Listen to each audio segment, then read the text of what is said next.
Halo teman-teman investor, di video kali ini kita akan menjawab pertanyaan-pertanyaan yang telah teman-teman ajukan lewat video Q&A sebelumnya ya. Jadi video kali ini adalah sesi Q&A. Saya ucapkan terima kasih pada teman-teman yang telah bertanya, pertanyaannya bagus-bagus semua. Saya pilihkan untuk saya jawab di video Q&A sesi Desember kali ini.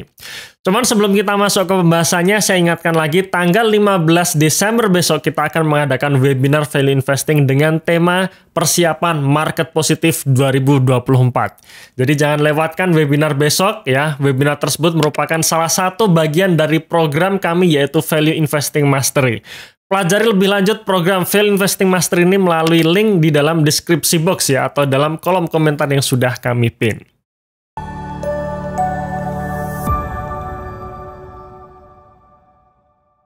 Pertanyaan dari @90LD3660Y, mohon pencerahannya dari para suhu. Waktu entry, apakah dicicil atau lamsam? Kalau misal dicicil 3 kali, berapa persentase yang ideal?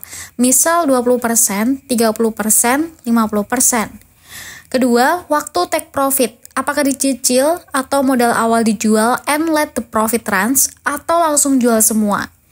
Ketiga, kalau sudah capai target take profit, tapi performa dan harganya masih bagus, apakah tetap di take profit semua, take profit sebagian, atau di hold? Terima kasih sebelumnya. Oke, pertanyaannya sangat bagus sekali. Saya jawab. Yang pertama, waktu entry apakah dicicil atau lamsam? Jawaban saya tergantung. Tergantung kinerjanya. Apakah saat ini kinerjanya sedang memburuk atau kinerjanya dalam fase growth? Ya, saya biasanya akan seperti ini. Ketika saya memilih saham yang perusahaannya kinerjanya sedang jatuh, biasanya harga sahamnya kan juga jatuh gitu kan ya. Membuat valuasinya menarik. Di situ saya kadang beli. Cuman tidak di lamsam, alias saya masih ada alokasi untuk saham tersebut. Misalkan ketika kinerja berikutnya akan mulai berbalik arah ya, alias menjadi tumbuh atau menjadi positif. Ya, jadi pembelian pertama biasanya saat kinerja sedang memburuk. Cuman saya tidak akan beli lagi sampai kinerjanya benar-benar terkonfirmasi naik ya atau terkonfirmasi tumbuh, baru di situ saya akan banyak melakukan pembelian lagi ya. Jadi jawaban saya tergantung kinerjanya. Berapa kali dicicil? Bisa sesuai dengan selera. Menurut saya 2 kali cukup. Cuman problemnya adalah ketika kita selalu melakukan top up di RDN ya, sebenarnya itu bukan problem, tapi itu adalah hal yang sangat bagus ya. Ketika kita selalu sering top up ke RDN setiap bulan, maka di situ kita akan selalu punya peluru untuk menyerok ya atau membeli saham-saham bagus di saat kinerjanya terkonfirmasi naik dan harga sahamnya belum naik. Kemudian waktu TP, apakah TP bertahap atau dijual semua? Jawabannya juga tergantung lagi ya, tergantung kinerjanya. Kalau saya sendiri, saya lebih seringnya TP sebagian dulu. Dalam artian biasanya ketika harga saham sudah naik 100%, ya saya menyadari bahwa ketika harga saham naik sampai 100%, kadang di situ saya juga mulai panik ya. Jadi panik saat harga sahamnya sudah naik. Di situ saya biasanya akan take profit sebagian, alias saya jual senilai modal saya, kemudian saya biarkan dulu labanya. Sampai kapan? Sampai biasanya saya melihat kinerja perusahaan tumbuhnya tidak sesignifikan di awal lagi ya. Jadi kalau misalkan growth-nya sudah mulai mengecil, yang tadinya growth 200% sekarang growth-nya tinggal 20%, nah di situ baru saya lepas semuanya. Jadi tadi juga sekaligus menjawab pertanyaan yang ketiga ya. Terima kasih. Selanjutnya pertanyaan dari @man1737. Mas, untuk saham yang ingin di-hold selama mungkin, ketika harganya naik, apakah sebaiknya dijual dulu dan ketika turun dibeli lagi? Atau dibiarkan aja dan ketika turun nambah muatan? Mana nih yang lebih mujarab? Terima kasih, Mas. Oke, kalau kita mau hold saham selama mungkin, berarti seharusnya tidak perlu dijual ya. Karena kalau misalkan dijual, pertanyaannya ya kalau nanti turun. Tapi kalau ternyata nanti makin naik, ya maka kita nggak bisa membelinya ya. Apalagi kalau kita sudah punya di harga bawah. Ya misalkan kita sudah beli di harga 1.000. Harga sahamnya sudah naik 2.000 gitu. Kemudian kita jual dulu katalah ya. Jual semua di harga 2.000, kita nunggu turun, kita mau beli lagi. Ternyata nggak turun-turun nih. Malah justru makin naik jadi 2.000, 2.100, 2.000, 2.500 katakanlah. Ya, kemudian koreksi, ya, yang namanya saham nggak mungkin akan terus-terusan naik. Koreksinya dari 2.500 paling ke 2.000-an karena memang kinerjanya, growth-nya sangat bagus. Biasanya koreksinya tidak akan sama dengan saat kinerjanya sedang terpuruk lalu, kira-kira seperti itu ya. Nah, berarti kalau tadinya kita punya di harga 1.000, kemudian kita jual di harga 2.000, dan ternyata harga sahamnya naik ke 2.500, koreksinya hanya mentok sampai ke 2.000, ya berarti kita sudah melewatkan di harga murah, alias kita tidak bisa membeli lagi di harga 1.000. Jadi kalau menurut saya, kalau kita mau hold saham selama mungkin, ya sebaiknya kita tetap terus di hold. Dan ketika terjadi koreksi, ya kita tambah muatan. Biasanya ketika kita tambah muatan akan terjadi averaging up. Dan menurut saya itu tidak masalah ya. Sepanjang hitung-hitungannya masih masuk akal, masih murah, kita melakukan averaging up pun menurut saya tidak masalah. Pertanyaan selanjutnya datang dari konten YouTube yang berjudul begini caranya laporan keuangan dimanipulasi. Dari @wahyudwiprastio 468. Mas, saya nemu beberapa saham yang turn around tapi nggak liquid. Tanggapannya gimana ya mas? Beli atau nggak?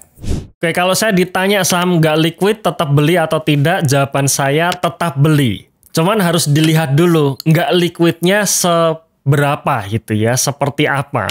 Nah, liquid dan nggak liquid, kalau menurut saya ya, ini juga mungkin salah dipahami oleh banyak orang. Ini bukan perkara bid overnya yang tipis, bukan ya. Karena kan ada nih saham-saham yang sebenarnya transaksinya rame, misalkan turnovernya sampai 1 miliar ya. Turnover itu maksudnya transaksi harian ya. Kita bicara mengenai transaksi hariannya saja. Misalkan transaksi harian 1 miliar tapi bid overnya selalu tipis-tipis.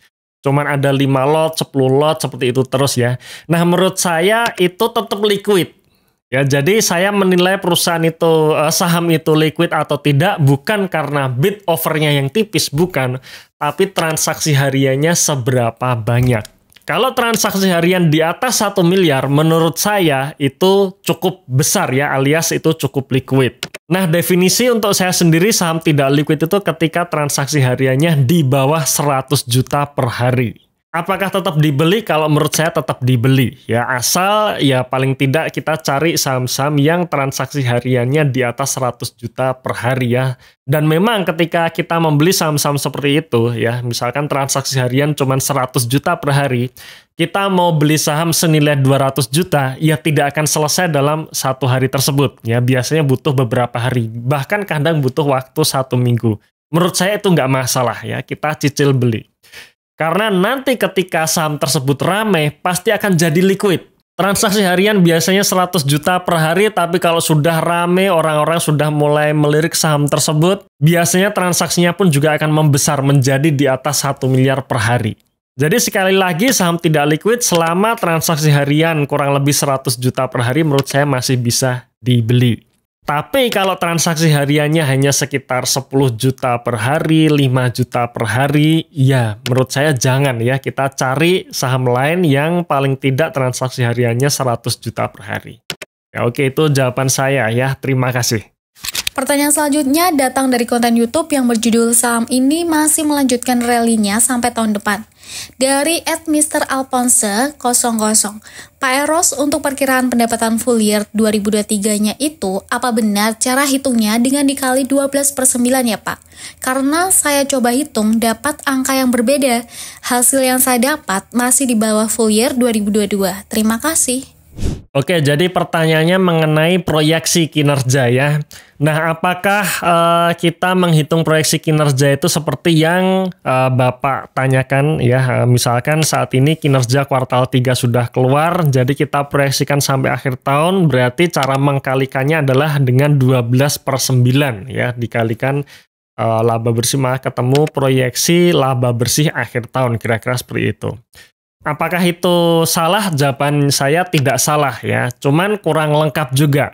Dalam artian seperti ini, memang kalau kita mau cari mudah, kita tinggal kalikan sesuai dengan nilai kuartalannya sama gitu ya. Jadi misalkan laporan keuangan kinerja kuartal 1 keluar labanya 1 triliun misalkan ya, kuartal 1. Berarti kita bisa proyeksikan sampai akhir tahun kurang lebih labanya 4 triliun ya, karena per satu kuartal laba 1 triliun berarti untuk sampai ke 1 tahun penuh atau 4 kuartal ya tinggal kita kalikan 4 ya. Begitu juga ketika kita melihat rilis LK kuartal 2 maka tinggal kalikan 2. Kalau acuannya kuartal 3 tinggal rumusnya 12/9. Itu memang betul, tapi kita juga perlu lihat siklus tahunannya ya. Dalam artian kita ngelihat nih, biasanya perusahaan-perusahaan tertentu di kuartal-kuartal tertentu itu kinerjanya berubah. Ya, anggap contoh lah ya, contoh misalkan kita bicara mengenai sektor pariwisata. Sektor pariwisata pasti di kuartal 1 itu jatuh, kuartal 4-nya naik signifikan. Kenapa? Karena memang peak seasonnya untuk orang-orang berwisata itu di akhir tahun. Ya, akhir tahun atau kuartal 2 saat adanya momentum lebaran. Jadi kalau misalkan kita bicara mengenai sektor pariwisata kuartal 1 kemudian hanya kita kalikan 4, ya menurut saya kurang tepat.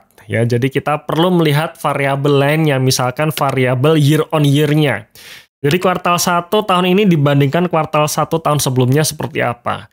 Kemudian misalkan acuan kuartal 3 kita lihat kuartal 4-nya. Kira-kira secara histori di kuartal 4 terjadi kenaikan atau tidak. Kalau misalkan terjadi kenaikan ya maka bisa kita asumsikan bahwa kinerja kuartal 4 di tahun 2023 nanti bakalan lebih besar dibandingkan posisi kuartal 3-nya. Ya, jadi disitulah kita perlu mempelajari bisnis maupun siklus kinerja dari suatu emiten. Pertanyaan terakhir datang dari komen YouTube, cara saya bongkar pasang Porto Merah. Dari @krisnaagung_dewantoro 2485. Kak, mohon saran, apabila ada saham yang kita incar sudah dilakukan analisa yang cukup secara fundamental, tapi dalam secara teknikal kondisinya downtrend. Sebagai investor, kalau terus turun berpengaruh terhadap average buy price kita. Apakah kita harus tunggu dulu sampai harganya turun atau beli cicil? Maunya sih di lamsam dan delete aplikasi dan buka lagi setelah setahun. Oke, pertanyaan yang menarik juga ya mengenai bagaimana jika kita sudah melakukan analisa, kita lihat valuasinya murah tapi harga sahamnya dalam fase downtrend. Apakah enaknya beli dicicil atau lamsam? Memang kita akan sangat sulit kalau kita selalu berasumsi kita pengen belinya di harga yang benar-benar bottom. Ya, itu sangat sulit dan tidak mungkin, terutama bagi kita yang nggak ada waktu nih untuk memantau market setiap harinya. Ya, kalau misalkan kita niatnya investing jangka panjang di mana kita tidak memperdulikan volatilitas market jangka pendek, ya sepanjang perusahaannya bagus, kinerjanya bagus, valuasinya murah, ya sudah beli saja gitu ya. Nah, mengenai lamsam atau dicicil, tadi sudah saya sampaikan acuan saya tetap di kinerjanya. Jadi kalau kinerjanya masih dalam fase penurunan kinerja, ya maka saya belinya dicicil sampai akhirnya saya full power di saham tersebut ketika kinerjanya terkonfirmasi naik. Berbeda kalau misalkan kita bisa menemukan kinerja yang sudah growth nih, kinerja sudah terkonfirmasi bagus, ada kenaikan signifikan dan harga sahamnya belum naik, valuasinya masih murah, ya sudah di situ saya biasanya akan langsung melakukan lamsam. Bagaimana jika setelah kita melakukan lamsam, bulan depan harga sahamnya turun, kita jadi minus nih 10%, minus 15%, ya buat saya itu tidak masalah ya. Karena kalau kita bicara mengenai investasi jangka panjang, ya fokus atau acuan kita ya di fundamental dan kinerja perusahaan, bukan pergerakan harga saham dalam jangka pendek. Dan mungkin saya juga akan mengkoreksi ya mengenai beli lamsam, habis itu baru kita review tahun depan. Menurut saya itu juga kurang tepat.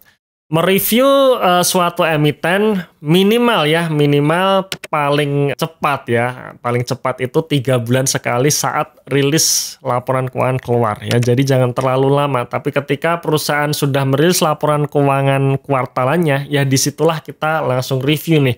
Apakah analisa di awal kita masih sesuai dengan skenario ya? Maksudnya kinerja saat rilis laporan keuangan masih sesuai dengan skenario awal kita. Karena biasanya itu yang nanti akan mempengaruhi atau yang menjadi acuan kita untuk memutuskan ya apakah saham tersebut masih layak di hold atau sebaiknya kita lepas.